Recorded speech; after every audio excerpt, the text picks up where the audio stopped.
Before the world was as it is today, before empires rose and fell, before the floodwaters erased entire civilizations, there was a race spoken of only in whispers. A race so powerful, so terrifying, that history itself tried to forget them. They are called the Nephilim. Every ancient culture speaks of giants: the Sumerians, the Egyptians, the Greeks, the Mayans, the Celts, and yes, the Bible. But the question remains, were the Nephilim real or only a myth? Chapter 1, the verse that shook the world. Genesis chapter 6, verses 1 through 4. When men began to multiply on the face of the earth, and daughters were born unto them, the sons of God saw the daughters of men that they were fair, and they took them wives of all which they chose. There were giants in the earth in those days, and also after that, when the sons of God came in unto the daughters of men, and they bare children to them.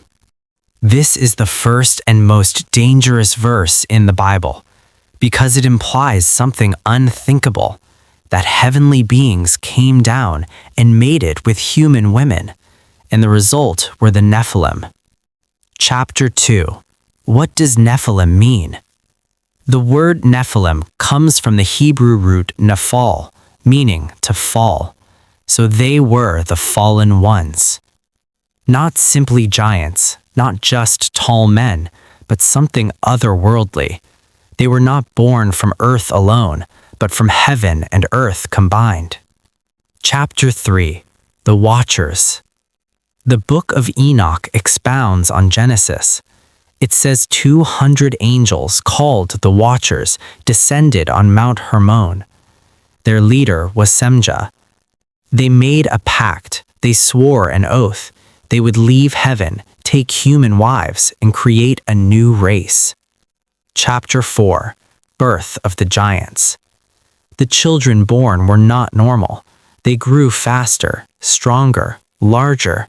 They consumed everything: animals, humans, even one another. They taught forbidden knowledge, war, sorcery, weapons, blood magic. The world became corrupt beyond repair. Chapter 5. God's Judgment. God looked upon the earth and saw only violence, and he said, I will destroy man whom I have created from the face of the earth. The flood was not only about sin, it was about genetic corruption. Chapter 6. After the flood. But the giants returned, in Canaan, in Bashan, among the Philistines. Og of Bashan, Goliath of Gath, the Rephaim. Chapter 7. David and Goliath.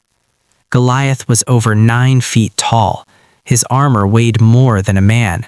Yet David defeated him because God was against the giants. Chapter 8. Giants around the world. From the Titans of Greece to the Anunnaki of Sumer to the Mayan giants, every culture remembers. Chapter 9. Were they destroyed forever? The spirits of the Nephilim became demons, disembodied, restless, evil. Final chapter. The Great Question. Were the Nephilim real? The Bible says yes. Ancient history agrees. Legends echo their memory. And perhaps they are not as gone as we think. Some secrets were buried for a reason.